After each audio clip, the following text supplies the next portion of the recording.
যেটা ছিল সবকিছুরই জাকাত আছে। আর জ্ঞানের জাকাত হইল মূর্খের কথা সহ্য করা। কিন্তু মূর্খের সাথে যদি শয়তানি যুক্ত হইয়া যায় তাহলে আর চুপ থাকা যায় না। আর আমি তো নিজেকে বড় জ্ঞানী লোক বলে মনে করি না, তাই এরকম একটা অবস্থায় আমার চুপ করে থাকা সম্ভব না। কেন মূর্খতার শয়তানি দুইটাই বললাম সেটা আমি ব্যাখ্যা করব, আপনারা রায় দিবেন আমি ঠিক বলছি কিনা। এই কথাটা বললাম আপনাদের কাছে এই ধরনের মূর্খ অথচ শয়তানিতে ভরপুর লোককে পরিচয় করে দেওয়ার জন্য। লোকটার নাম আমি পরে বলবো, তার আগে শোনা যাক সে কি বলছে। সে নিক্কে এশিয়াকে ভারতীয় পণ্য বয়কট আন্দোলন সম্পর্কে একটা প্রশ্নের উত্তরে বলছে যে এই বয়কট যদি সফল হয় তাহলে বাংলাদেশের ভোক্তারা যারা ভারতীয় পণ্য কেনে তাদের ক্ষতি হবে। কেননা এর ফলে ভারত যে ক্রমবর্ধমানভাবে গ্লোবাল ভ্যালু চেনে ঢুকতেছে তার সুবিধা থেকে বাংলাদেশ বঞ্চিত হবে। খুব জ্ঞানের কথা বলছে, তাই না? হ্যাঁ, আরো বলছে ভয় দেখায় দেওয়ার জন্য যে বাংলাদেশের অলিগার্ক মানে যারা বড় লোক আর কি, তারা কাঁঠাল রানী খুনি হাসিনাকে চাপ দেবে যাতে বাংলাদেশে তাদের ব্যবসার বিস্তার হয়। এবং এই অলিগার্করাই বাংলাদেশে হাসিনারে টিকা রাখছে। তো আসেন, এই জ্ঞানী লোক গ্লোবাল ভ্যালু চেন সম্পর্কে কি জানে সেটা একটু দেখি। সে তো জানে না যে ভারত গ্লোবাল ভ্যালু চেন একটা অতি ক্ষুদ্র প্লেয়ার। ভ্যালু চেন আসলে কি এটা একটু বুঝায় বলি। ধরেন এই যে কাপড়ের ব্র্যান্ড আছে না, মার্কস অ্যান্ড স্পেন্সার, অনেক নামি ব্র্যান্ড। হ্যাঁ, এটা একটা শার্ট বানাবি, তো তার ডিজাইন হলো কই ফ্রান্সে, ফ্যাশন ডিজাইনার দিয়া। কাপড় আসলো কই ইটালি থেকে। ইটালি কিন্তু খুবই উন্নত মানের উল বানায়। তারপর ধরেন সুতা আসলো কই থেকে, ব্রাজিল থেকে। বোতাম আসলো কই থেকে, চায়না থেকে। তৈরি হইলো কোথায়, বাংলাদেশে। মার্কেটিং করে দিল জার্মানি থেকে। আর মাল পরিবহন করা হইলো রাশিয়ান জাহাজে, বিক্রি হইলো আমেরিকান স্টোরে। এই যে পুরা প্রক্রিয়া, এই প্রক্রিয়াটা হইতেছে ভ্যালু চেইন। মানে একটা জিনিসের চিন্তা থেকে শুরু করে, ধারণা থেকে শুরু করে ক্রেতার হাতে পৌঁছানো পর্যন্ত যে সমস্ত জায়গায় একটু একটু একটু একটু করে এই পণ্যটা তৈরি হয় সেটাই ভ্যালু চেইন। বিভিন্ন দেশের মানুষ একটা পণ্য বানাইতে হাত লাগায় আর কি, কারণ সে যে অংশটা করবে পণ্য বানানোর সেটা সে সবচেয়ে ভালো পারে আর কম দামে পারে। বাংলাদেশে গার্মেন্টসের অর্ডার আসে কেন? কারণ ওইটাই আমরা দক্ষতাই। এর চাইতে কম দামে কেউ বানাই দিতে পারবে না। সে বলতেছে যে ইন্ডিয়ায় গ্লোবাল ভ্যালু চেনের মধ্যে একেবারে ঢুকে পড়ছে, একটা বিশাল তালেবর ইন্ডিয়া গ্লোবাল ভ্যালু চেনে। সেইটার সুবিধা আমাদের ক্রেতারা পাবে না। তারা কম দামে জিনিস পাবে না, উন্নত মানের জিনিস পাবে না। এটাই সে কইবার চাচ্ছে, বুঝছাও? তো ইংরেজিত যেহেতু কইছে তো সে তো ঠিকই কইছে, তাই না? তো ইংরেজিত যেহেতু কইছে তো কি ঠিক কইছে সেটা না দেখি। হ্যাঁ, সারা দুনিয়ার সর্বমোট গ্লোবাল ভ্যালু চেইন এক্সপোর্টে ভারতের অংশ কত জানেন? 1.3%। এই ক্ষেত্রে সে কোরিয়া এমনকি মালয়েশিয়ার থেকেও পিছায় আছে। এটা আমার কথা না, ভারতের বিজনেস টুডে তথ্য প্রকাশ করছে। এটা পাকিস্তানের প্রায় সমান। মানে পাকিস্তান ইন্ডিয়ার তুলনায় কত ছোট দেশ, তাও গ্লোবাল ভ্যালু চেইনে ইন্ডিয়ার সমান কন্ট্রিবিউশন পায়। আর গ্লোবাল ভ্যালু চেইনে নাকি বাড়িচ্ছে ভারতের কন্ট্রিবিউশন। তো গ্লোবাল ভ্যালু চেইনে ভারতের শেয়ার কেবল অতি ক্ষুদ্রই না। ইস্ট এশিয়ান ফোরামের তথ্য অনুযায়ী এটা 2013 সাল থেকে ক্রমাগত নিম্নগামী নিচে নামিচ্ছে। এবং সেটাই তো হওয়ার কথা, কারণ ভারতীয় বিজেপি সরকার গদিতে বসে যে নীতি চালু করেছে তার নাম হইল আত্মনির্ভরশীল ভারত। এটার মূল কথা হইলো আমরা ভারতে সকল কিছুই তৈরি করব, বিদেশের কোনো কিছু ব্যবহার করব না, অথচ আমার পণ্য আমি সারা দুনিয়ায় বেচবো। কিরকম স্বার্থপর কথা। তো এই নীতিতে আপনি গ্লোবাল ভ্যালু চেইনে যুক্ত হইতে পারবেন না, তো বরং সেটা থেকে দূরে থাকার প্রচেষ্টা করবেন, তাই তো? আর তাই হয়েছে, গ্লোবাল ভ্যালু চেইনে ভারতের কন্ট্রিবিউশন খুবই সামান্য, নগণ্য। এখন আপনারা আমাকে বলে বুঝান যে গ্লোবাল ভ্যালু চেইনের রপ্তানিতে যার প্রায় অস্তিত্বই নাই এবং যা আছে সেটা পড়তির দিকে, সেই ভারতের পণ্য ব্যবহার না করলে বাংলাদেশের জনগণের কি বড় ক্ষতি হবে? ওই কিছু জানে না, কিছুই জানে না। আসলে ভ্যালু চেইন বিষয়টাই বোঝে না, অথচ এই বিষয়ে কথা বলতে তার বাদে না। খুব খায় এসে বিদেশি পত্রিকায় কথা বলবে। হ্যাঁ, এ করে কি জানেন, কিছু বোম্বাস্টিক টার্ম শেখে, তাও বই পড়ে না, ভিডিও দেখে, তারপর সেটা জানে। আর মানুষে ভাবে কি না জানি জানে, ইংরেজি যেহেতু কইছে সেহেতু ঠিকই কইছে। ফরাদ মজারের সাথে এসে মার্কস নিয়ে ডিবেট করতে গেছিল। সারা দুনিয়াতে ফরাদ মজারের মতো মার্কস বোঝা পণ্ডিত হাতে গোনা কয়জন আছে। উনার সাথে তর্ক করে ফরাদ ভাই জিজ্ঞাসে যে আপনি মার্কস পড়িছেন? তো কয় না, আমি ভিডিও দেখেছি। আমার নিয়ে এসে লিখেছিল আমি নাকি বিদেশি গোয়েন্দা সংস্থার লোক, এটা বুঝাইতে সেটা বইয়ের রেফারেন্স দিছিল। এটা সে দাবি করেছিল যে ওইটা কেজিবির চিপ লিখেছে। আসলে সে বইটাও পড়ে নাই, কারণ সেটা ভিডিও দেখেছে, কারণ ওর উপর একটা ভিডিও আছে। যে লোকটা লিখেছে সে একটা কেজিবির ইনফরমার। তো সারাক্ষণ ভিডিও দেখে আর কিছু কিছু জিনিস নোট করে, তারপরে সেগুলো এসে ঝাড়ে। হ্যাঁ, তারপরে কবি আর কি আমি অমুক প্রিন্সিপাল দিয়ে এটা অ্যানালাইসিস করেছি, আমি পেরেটা প্রিন্সিপাল দিয়ে অ্যানালাইসিস করেছি। ওরে বাবা, পেরেটা না জানি কি। হ্যাঁ, আমি কথাগুলো বলতেছি জন্য ভাইবেন না যে আমার আক্রমণ করেছে জন্য আমি এসব বলতেছি। অনলাইনে সে আমার উপরে যে আক্রমণ করছে তার তুল্য আক্রমণ আরেকজন করেছে। এই সমস্ত এলিট সারাক্ষণই করে আমার উপরে আক্রমণ।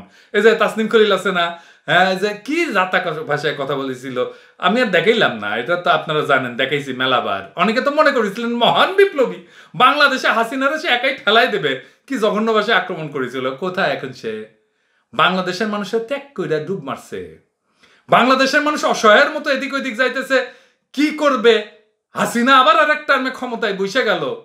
সারা দুনিয়া বাংলাদেশের মানুষরা ত্যাগ করছে, কার দিকে মানুষ তাকায় সাহস পাবে ভাবতেছে সে নাই। সে বাজি ধরেছিল আওয়ামী লীগ ক্ষমতা আসতে পারবে না, নির্বাচন করতে পারবে না। হ্যাঁ, বাংলাদেশের স্বাধীনতা, সার্বভৌমত্ব, নাগরিক অধিকার, ফ্যাসিবাদ বাজি ধরার বিষয়। এইসব এলিট দ্বারা সারাক্ষণ আমার পিছনে লেগে থাকতো, মনে আছে না? এখন ডুব মারিছে, কারণ ওর কর্তা, ওর টিকি বাধা আছে আমেরিকা, তো আমেরিকা ডুব মারিছে। ভাবিছিল আমেরিকা হাসিনা হটাই দিবে আর ওই একটা মিশাল তালে বড় হয়ে বসবে, যেহেতু আমেরিকার সাথে ওর ঘুটু আছে, আমেরিকার ফান্ডে ওর পত্রিকা চলে। যাই হোক, ওই ভালসুনের দ্বিতীয় পয়েন্টে আসি। ভালসুন আরো বলেছে যে ভারতীয় পণ্য বয়কটের সুযোগে বাংলাদেশে অলিগার্ক, আবার একটা টার্ম ইউজ করেছে অলিগার্ক, বড় লোক, শিল্পপতি, পুঁজিপতি বল। এই অলিগার্ক এই শব্দটা ব্যবহার করেছে কে জানেন? এটা ব্যবহার করেছে আমেরিকা রাশিয়ান শিল্পপতিদের বোঝানোর জন্য। নিজের দেশের শিল্পপতি, পুঁজিপতি, শিল্পপতি, এন্টারপ্রেনিয়ার, আর রাশিয়ান এন্টারপ্রেনিয়ার হচ্ছে অলিগার্ক। আরে তুই বল শিল্পপতি, এন্টারপ্রেনিয়ার, উদ্যোক্তা। তার মানে হইতেছে ওই কথাছে যে বিরাট ব্যবসায়ীরা কাটাল রানীকে প্রেশার দিয়া বাংলাদেশে তার ব্যবসা সম্প্রসারণ করার চেষ্টা করবি। এই ব্যবসায়ীরা নাকি কাটাল রানী টিকে রাখছে। ওই জানে না দুনিয়ায় কোন দেশে ব্যবসায়ীরা সরকারের সাথে যুদ্ধে যায় না, এটা তাদের কাজ না। তাদের কাজ ব্যবসা করা। আমরাও চাই তারা ব্যবসা করুক। তারা সবসময় সরকার যেই সরকারে থাকুক তার সাথে একটা সিস্টেম করে, একটা গুটো করে থাকার চেষ্টা করে। এটাই তারা করবে, এটাই তাদের ব্যবসার নিয়ম। এটা যে কোনো ব্যবসায়ী এটা করবে এবং এটা অপরাধ না। হাসিনাক সরাই যে যদি কেউ ক্ষমতাতে আসে তাদের সাথে ব্যবসায়ীরা এরকম টার্মেই থাকবি। তার মানে কি তাদেরকে ব্যবসায়ীরা টিকে রাখিচ্ছে? তা তো না। ইন্ডিয়াতে আদানি মেলা ব্যবসা করে মোদির বরাতে, টাটা ব্যবসা করছে না? টাটা তো মোদির লোক না, তাই না? ও ব্যবসা করছে না, কিন্তু মোদির সাথে ঝগড়া করছে না, তো করবেও না। এটা করা উচিত না, এটা ব্যবসায়ীর কাজ না। আমি যেদিন ভারতীয় পণ্য বর্জনের ডাক দিলাম সেদিন ওই বিভৎস জিজ্ঞাসা নিয়ে আমার উপরে চেপে পড়লো। তার জিজ্ঞাসার ভিতরে এটা লুক্কায়িত ছিল না যে আমি একজন হিন্দু সম্প্রদায় থেকে আসা লোক। আমি নাম উল্লেখ করতেছি না, কিন্তু ওইখানে অনেকেই আমার ডিফেন্ড করছে এবং এই কথাটা অনেকেই বলছে যে পিনাকি হিন্দু জন্যে আপনার এই আক্রোশ। সেখানে সে বলছিল যে তারা এবং সে এবং তার বন্ধুরা নাকি ভারতীয় পণ্য অনেক আগে থেকে বয়কট করে আসছে। তো তাইলে সে আর তার সহযোদ্ধারা কেন ভারতীয় পণ্য বয়কট করতেছিল? যদি সেটাই বাংলাদেশের মানুষের জন্য ক্ষতিকর হয়, কোনো ব্যাখ্যা আছে? নাই। আপনারাই বলেন, বাংলাদেশের ব্যবসায়ীরা যদি বাংলাদেশের মার্কেটের জন্য বাংলাদেশে পণ্য উৎপাদন বাড়ানোর উদ্যোগ নেয় এবং সেই প্রক্রিয়ায় বাংলাদেশের শ্রমিকদেরকে বা বাংলাদেশের ম্যানেজমেন্টের কর্মকর্তাদেরকে ব্যবহার করে, তাদেরকে নিয়োগ করে, তাহলে কি এটা বাংলাদেশের জন্য খারাপ?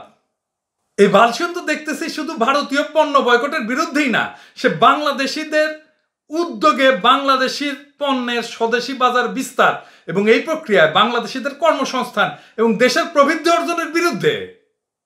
সে ইন্ডিয়ার আদানিকে প্রেফার করছে বাংলাদেশি একজন শিল্পপতির চাইতে।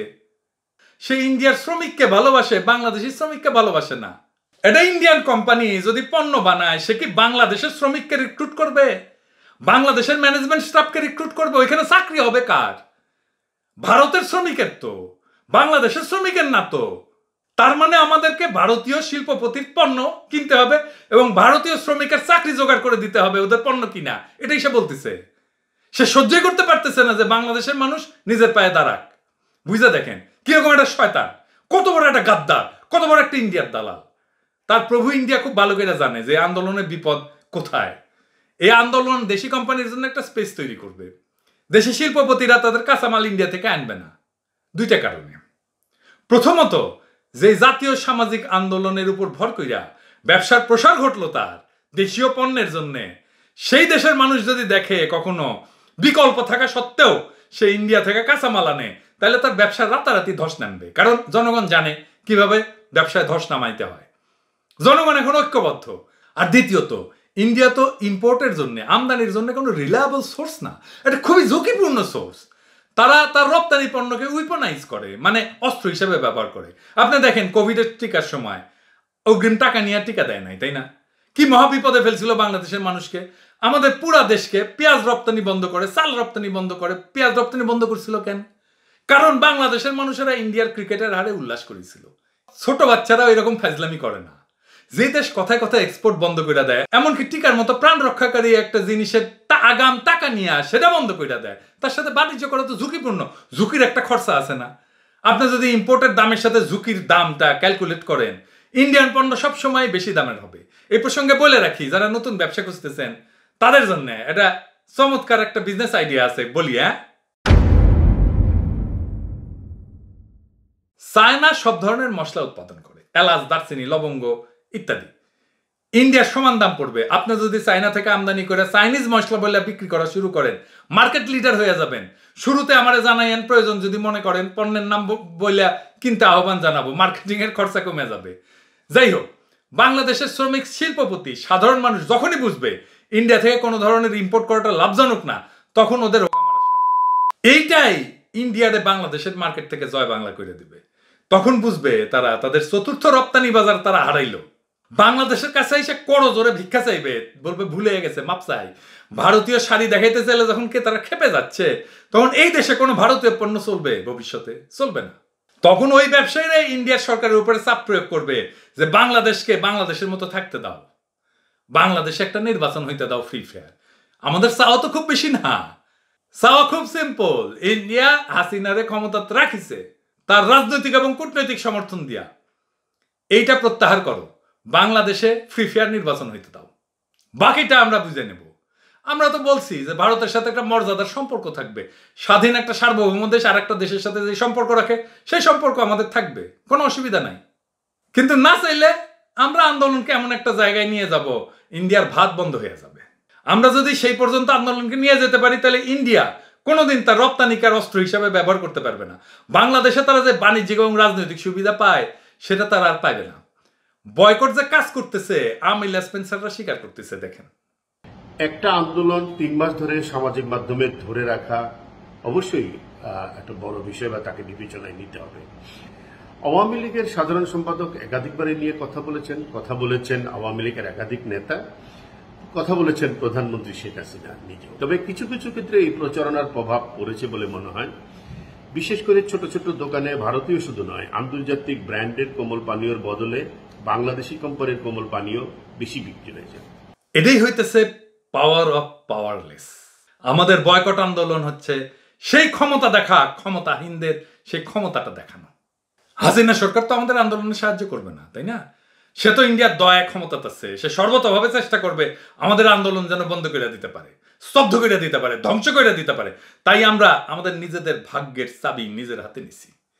এই লড়াইয়ে দৃশ্যমান বিজয় আসতে সময় লাগবে, কিন্তু আমরা বিজয় অর্জন করব ইনশাল্লাহ, যদি আমরা একসাথে অল্প অল্প করে অগ্রগতি করি প্রত্যেক দিন।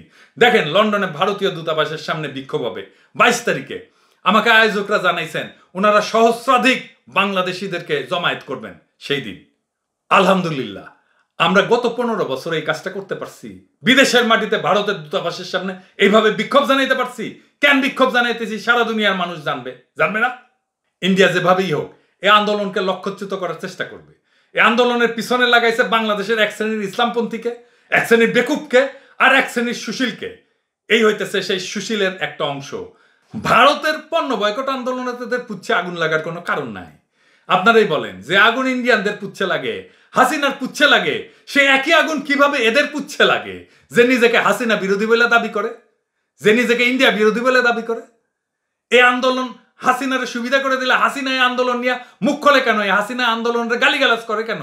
ইন্ডিয়ান মিডিয়া চিল্লায় কেন, গালিগালাজ করে কেন? আর আমার পেজে এসে ইন্ডিয়ারা মেতাকার করে কেন? এরা আদতে ইন্ডিয়ার স্ট্র্যাটেজিক অ্যাসেট। তোদের যদি আরো ভালো আইডিয়া থাকে হাসিনারে হটানো, তাহলে সেটা তোরা কর। তোরা কেউ বাধা দেয় না? বাধা দিছে?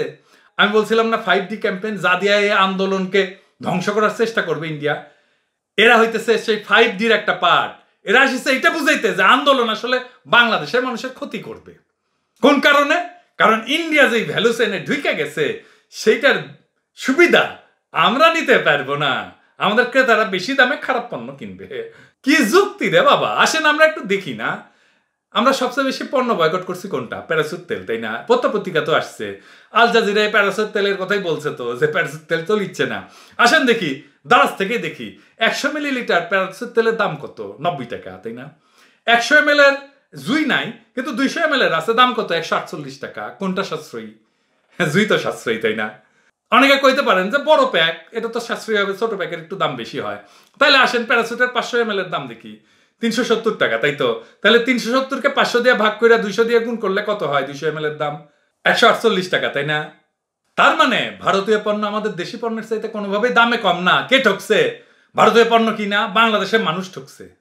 আর বাংলাদেশের কোম্পানিগুলো মার খাইছে, কারণ ওই প্যারাসুট তেল যেখানে তৈরি হয়েছে সেখানে বাংলাদেশিরা কাজ করে না, আর জুই যেখানে তৈরি হয় ওইখানে বাংলাদেশিরা চাকরি করে। এই ভার্জিন কিন্তু এখানে থামে নাই। সে বলতেছে ভারতীয় পণ্য বয়কট নাকি বিএনপির একটা রাজনৈতিক কর্মসূচি। নির্বাচনের পরে নাকি বিএনপি উল্লেখযোগ্য কোনো কিছু করে নাই, এবং বয়কট তাদেরকে সুযোগ করে দিছে জনগণকে তাদের পাশে আনার। এই আন্দোলন কি বিএনপির? এটা তো জনগণের আন্দোলন। তারেক তো এই আন্দোলন নিয়ে সবচাইতে মাঠের পরিচিত মুখ, তাই না? সে কি বিএনপি করে? তারেকের সহযোদ্ধা ফারুক, ও কি বিএনপি করে? দুইজনই তো আমাদের মাঠের জেনারেল, তাই না? বিএনপি তো দলগতভাবে এখন এটা এন্ডোর্স করে নাই। ভারতের কিছু কিছু মহল ইচ্ছাকৃতভাবে বিভ্রান্ত ছড়াইছে যে এটা বিএনপির আন্দোলন, যা সম্পূর্ণভাবে ভুল এবং উদ্দেশ্য প্রণোদিত। এটা প্রথম থেকে ইন্ডিয়ানরা বলে আসতেছে, এটা নিয়ে ডেইলি স্টার একটা ফ্যাক্ট চেক করেছে, আর ওদের কথাই প্রতিধ্বনিত করছে, ইন্ডিয়ানদের কথাই। বিএনপি নেতা কর্মীদের যে বিশাল ত্যাগ, সে এইভাবে উপেক্ষা করছে। মারা গেছে কয়জন? গুলি খাইয়া, কোপ খাইয়া, গত 2023 সালের জুন মাস থেকে ক্রস ফায়ারে মারা যাওয়া, গুম হওয়া, বাসায় ফিরতে না পারা, বনে বাজারে ঘুমায় থাকা, লুকায় থাকা, বাসা বাড়ি লুট করে নিয়ে গেছে বিএনপি নেতাদের কর্মীদের, জেলে ঢুকায় দিছে কত লক্ষ লক্ষ কর্মীকে। আমি প্রত্যেকদিন মেসেজ পাই, জানেন, যে ভাই আমি ফ্রান্সে আসছি, বিএনপি করতাম, থাকতে পারি নাই বাংলাদেশে।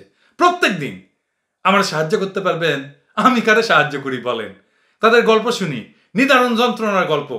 জিয়াউর রহমানের পরিবারের ত্যাগের কথা বলেন, কর্মী তো আছেই, জিয়াউর রহমানের পরিবারের ত্যাগের কথা বলেন। ছিন্ন ভিন্ন হয়ে গেছে না তার পরিবারটা? তারেক রহমান কেমনে সুস্থ থাকে? ভাই মারা গেছে, দেখতে পারে নাই, মায়ের অসুস্থতা দেখতে যাইতে পারতেছে না। জিয়ার পরিবার তো ছাইরা যায় নাই বাংলাদেশের লোককে। ওই দলরে বলে কিছু করতে পারে নাই, আর কি চায়? একটা দলের সাধারণ সম্পাদক আজকে না 7 বছর আগে কি বলছিল, কানতে কানতে, বিএনপি নেতা কর্মীদের ত্যাগ নিয়ে। শুনেন, হকার ছেলেপেলের, ইয়াং ছেলেপেলের সংস্থা আসে, এসে দিতে গিয়েই দেখে স্যার আমি তো বিএনপি করতাম লক্ষ্মীপুরে, এত মামলা পালিয়ে চলে এসছি, এখন এখানে হকারি করছি, রিক্সা চালায় আমাদের ছেলেরা। এই ভয়াবহ পরিস্থিতি আমরা আছি,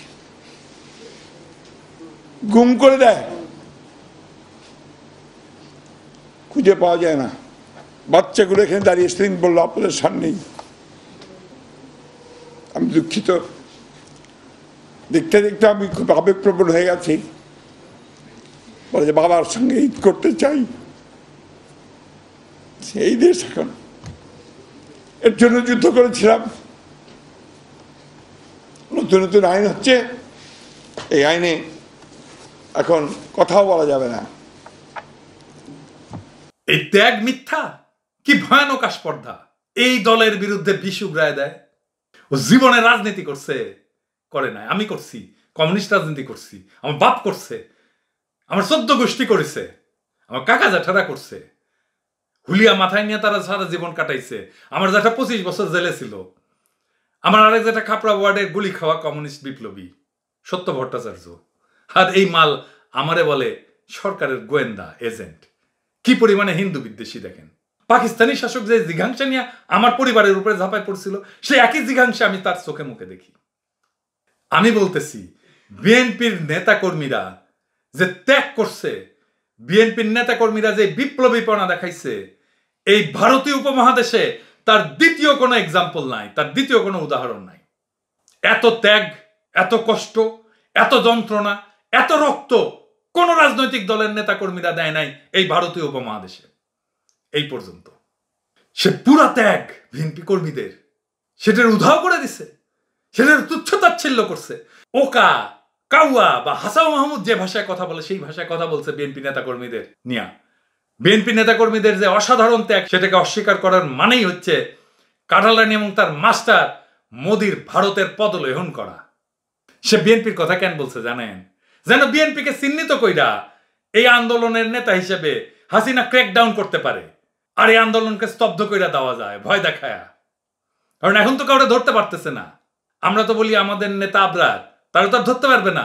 তাই বিএনপিকে দেখা যায় যে দেখো বিএনপি আন্দোলন করতেছে, বিএনপি নেতা কর্মীদের ধরবে, ধরে মারবে, পিটাবে, গুলি করবে, ক্রসফায়ার করবে, গুম করবে, তারপরে আন্দোলন যেন থেমে যায় ভয় পেয়ে। আমরা যখন ভারতীয় পণ্য বয়কটের ডাক দিই তখন সে ছুরি হাতে ঝাঁপায় পড়ছিল এই আন্দোলনের বিরুদ্ধে। সে আমাদের আন্দোলনের বিরুদ্ধে প্রথম কাতারের দুশ্মন। আমারে গালাগালি করছিল রয়ের এজেন্ট বইলা, এবং যার বিরুদ্ধে অনেকেই কলম ধরছিলেন, তাদেরকে আমি ধন্যবাদ জানাই।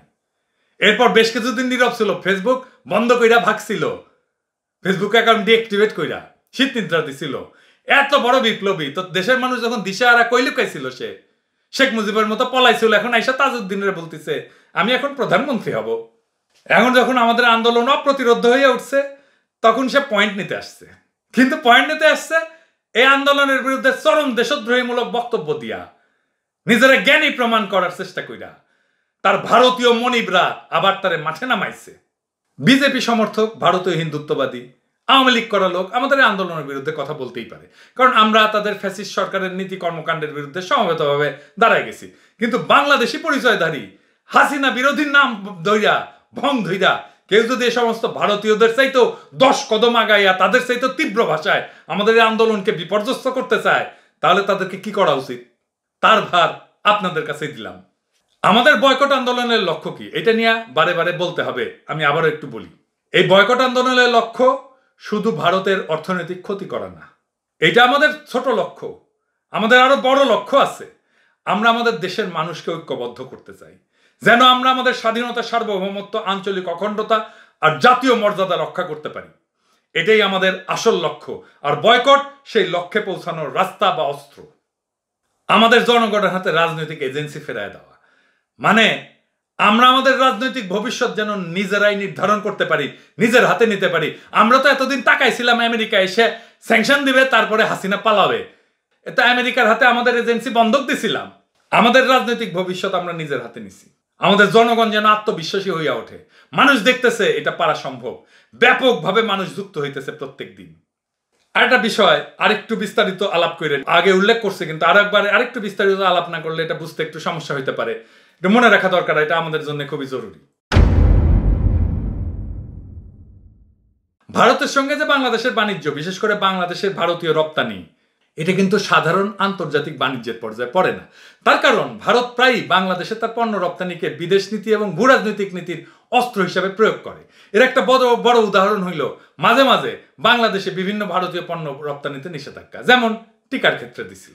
যে কোনো একটা দেশের অর্থনৈতিক নীতি প্রণয়নকারীরা অর্থনীতির চাকা যাতে মসৃণভাবে ঘুরতে থাকে তার উপরে জোর দেন।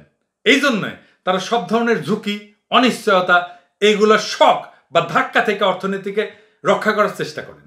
ভারত যেভাবে মাঝে মধ্যে বাংলাদেশের রপ্তানিতে ধাক্কা দেয়, তাতে বাংলাদেশের জন্য অনিশ্চয়তা এবং ঝুঁকির সৃষ্টি হয়। এর ফলে অর্থনীতির উপরে শক বা ধাক্কা, রপ্তানি নিষেধাজ্ঞা দেওয়ার বদলে ভারত আমাদের কাছ থেকে হাতায় নেয় বড় বড় কনসেশন, বড় বড় সুবিধা। বাংলাদেশের উপর ক্রমাগত হয়ে চাপাই দিতে থাকে তাদের নীতি এবং কর্মকাণ্ড। অর্থাৎ বাংলাদেশে তাদের রপ্তানি বাণিজ্য হইতেছে বাংলাদেশের বিরুদ্ধে ব্যবহৃত একটা প্রধান অস্ত্র। আর আমাদের শাসন ক্ষমতায় ভারতের কৃপায় অধিষ্ঠিত অবিরাম পদলেহী অবৈধ কাঁঠালরানীর সরকার ভারতের এই বাংলাদেশ বিরোধী সকল কর্মকাণ্ড বিনা প্রশ্নে অবনত মস্তকে মেনে নেয়, কেবলমাত্র ক্ষমতায় থাইকা চুরি ডাকাতির মতো হীন কাজ করার অভিপ্রায়। আমরা ভারতীয় পণ্য বর্জন আন্দোলনের ডাক দেওয়ার সময় ভারতের এই ক্ষতিকারক বাণিজ্য নীতির কথা বিবেচনায় রাখছি।